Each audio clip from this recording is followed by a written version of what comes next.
On nous dit que Socrate n'écrivait pas. Et c'est Platon qui a recueilli ces paroles et qui les aurait mises par écrit. Une telle présentation des choses peut nous induire en erreur, car la classe supérieure est marquée par l'écrit, par le visuel. Et la classe inférieure, qui n'a pas accès aux matériaux qui sont coûteux, doit se contenter de la parole. C'est une façon économique de communiquer. Moi-même, je communique par la parole, mais enfin, en étant enregistré. Mais j'écris énormément. Et je conserve l'essentiel de mon travail dans l'écrit, même s'il n'est pas encore mis en ligne.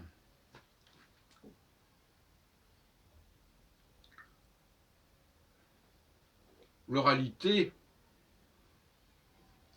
est effectivement une solution pour des gens qui ne voient pas.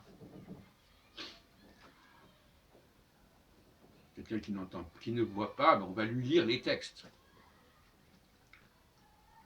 Il va les entendre.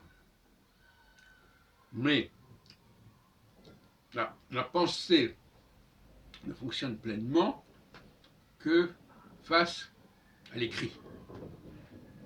C'est quand j'écris que ma pensée prend une forme pleine. L'oralité n'est qu'un pis-aller finalement. C'est une esquisse. Mais je reconnais que c'est un choix contestable de parler, de faire des vidéos. Et d'une certaine manière, je constate que mes articles écrits avaient parfois plus d'impact que mes vidéos. Ça peut se débattre, effectivement.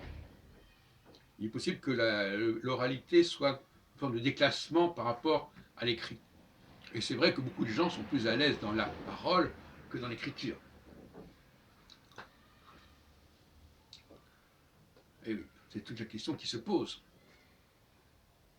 Et en même temps, c'est un fait qu'il faut des qualités pour écouter. Mais en même temps, des qualités d'attention, de concentration. Mais en même temps, dans l'oralité,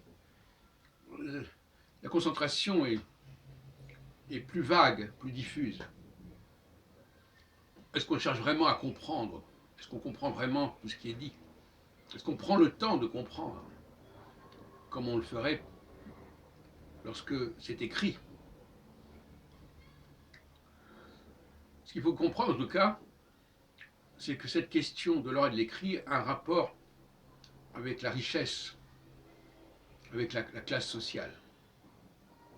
Comme je l'ai dit tout à l'heure, la classe sociale aisée pouvait se permettre d'avoir des supports,